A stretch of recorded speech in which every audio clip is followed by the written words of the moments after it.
Thank you for the invitation. My name is Gabriela Carrasco. I graduated from NYU in 2019. I studied the MPA focused on social innovation and investing.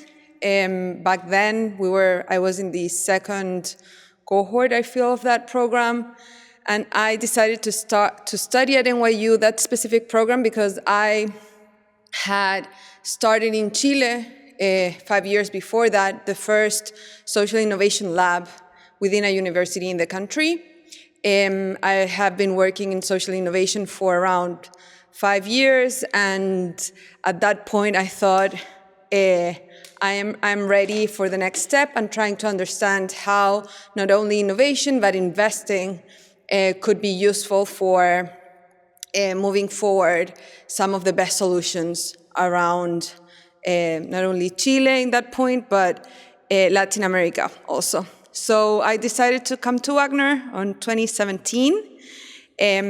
So I came to live in the US, I think a year before that, and just a couple months before coming to the US, I started my own company called 2811. It's called like that because the 28th of November of 2015 was the first time that Chile was used all the renewable resources before the end of the year. So there's an organization called the Footprint Network that measures how we are using the planet resources, the planetary resources, the natural resources. And it's the same one that says if we all lived as the US, we would need 3 Earth to actually be able to live, to have this standard of life. So that same measurement, every country has it for every year.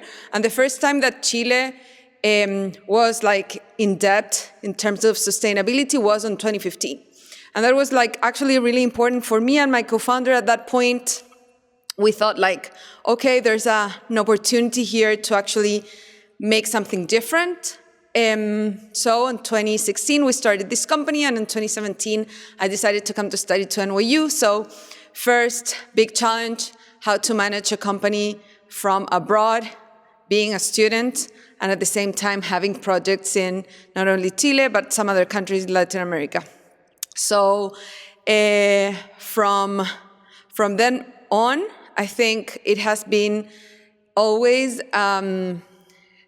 a tension and a like kind of a struggle of how to do things in your country, how to do things back in Latin America while being in the US, and how we can use what we've been learning, the connections we can build in the US to actually solve things in other regions. So I started my master's degree the first day. Some friends came together. We didn't know each other. We're all Latinos at this point, and I guess international students always come together because we're kind of lost. Like, what are we doing on the first day? So we just sat on a bar close to Washington Square Park, and a friend told us, everyone, to write in a paper, like, what did we see for ourselves in 2 more years after we graduated? So we all wrote, like, something that we wished for ourselves. So as I was doing my master's degree, I started getting more and more involved with impact investing. I don't know if any of you are part of the SI Cubed program, but impact investing is a big part of it. Understanding how we can use the economy and how we can use investments for social and environmental impact. So at some point, I have started this company in Chile. We had like a team of like 3 to 4 people at that point in Chile working while I was studying here at NYU. My co-founder had also left Chile to go live in Germany and do his master's degree there. So it was kind of, we were building this remote company before the pandemic. So we were very ahead of everyone at that point. Learning how to use Zoom on 2016 was something a lot of people weren't doing.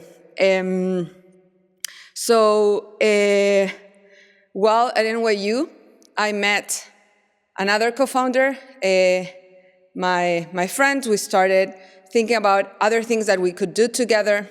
And at that point, and to Laura's point too, I think using what we've got at that point, so we were students at NYU, we wanted to understand better and position ourselves on impact investing. So we started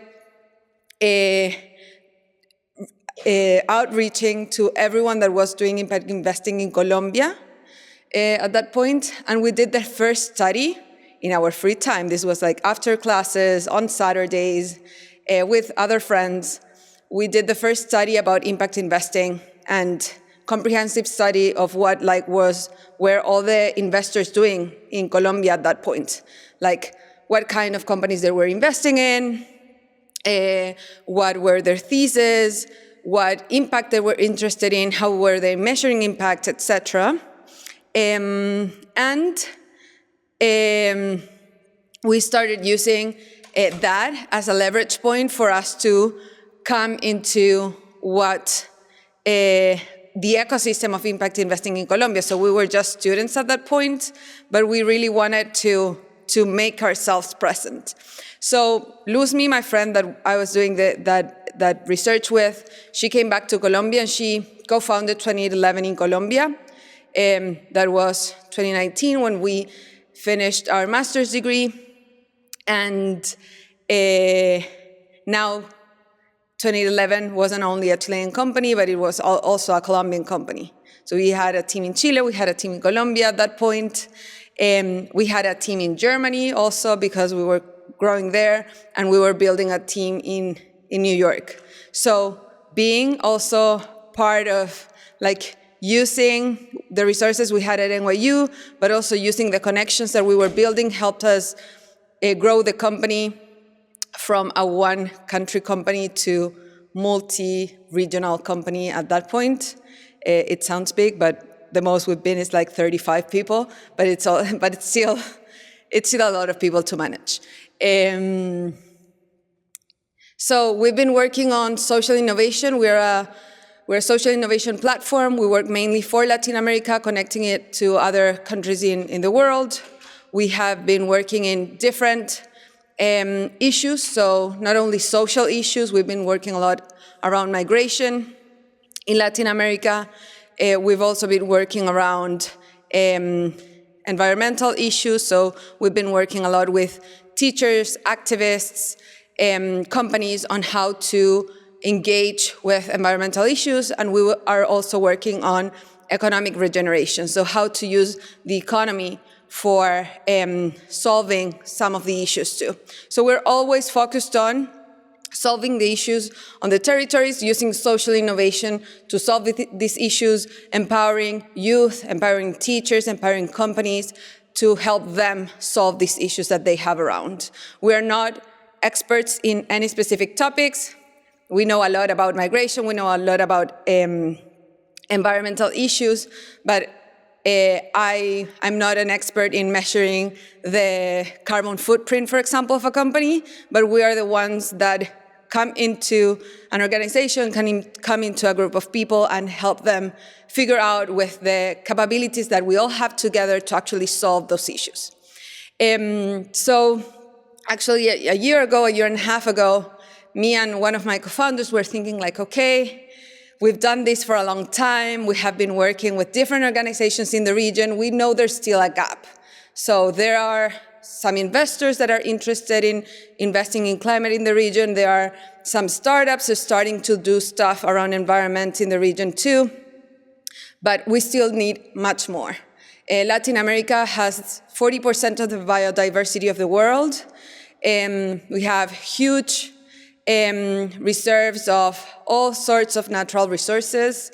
And we have 300 million people living at risk of climate disasters. So there's a huge opportunity to do more things, to bring more money to the region so we can develop more solutions and we can build the solutions from the front lines. So a year and a half ago, I started a second organization called Reciprocal Studio. It's a venture studio. For those of you who doesn't know what that means, is an organization that creates other companies. So to your point too, creating one company is not easy, but creating like 4 at the same time is exhausting. But we are creating companies in Latin America to solve climate and environmental issues in the region, not only around mitigation, but also around adaptation. And that's really important because I guess in most of the regions of the ones that the people who are here, or most of the regions we live in, we are not only responsible for mitigating. We are, in Chile, we're not emitting a lot of carbon. Actually, Latin America is not emitting a lot of carbon. We can't do a lot about it, but we need to adapt at this point. So we need to build solutions for adapting, and we created this company so we can create multiple solutions at the same time, so we can solve these issues in Latin America and hopefully export them to other places in the world too. We are a US company, a US-based company that is working in Latin America, and that has made a lot of sense also from the co-founder's point of view, because we are based here and we can bring money, we can bring ideas, we can bring connections from the US, from Europe to Latin America to being able to actually solve these issues. Latin America has a lot of money. Not a lot of that money is interested in climate issues. So we need to bring also European and US-based institutions to invest in what is happening there and believe in the region. So we started this company 1.5 years ago. For now, we have created 2 startups. One is a seaweed biorefinery based in the south of Chile. The second one is an organic waste management company based also in Chile, and we are starting to analyze to make a third and fourth company in the Amazon, and another one related to the blue economy, oceans, water, everything related in Mexico. We also understood, or has come to understand, that we not only need to build companies, but we also need to create an ecosystem where everyone is thinking about solving these issues. So we are working with different organizations such as Conservation International Ventures, Mercy Corps, WWF, and others to develop more skills around climate innovation in the region. So it's been kind of a journey, but always thinking about my country, the region that I come from, the region that I know best, I feel I know best Latin America. I know how things work there.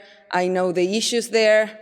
But having 1 or 2 feet at this point in the US actually helps a lot to bring all that knowledge, connect better, and be actually a resource for Latin American founders and startups and solutions and activists to be able to have a wider network and understand also how the US can help Latin America, but most of all, how Latin America can teach the Northern Hemisphere about how we do stuff, how we connect with the nature, how indigenous communities have knowledge around environmental issues. And there's a lot that the South can bring to the North, and that's my passion. That's what I've been working on, and I have created my own kind of organizations and companies to be able to bring that knowledge and hopefully be a resource or be a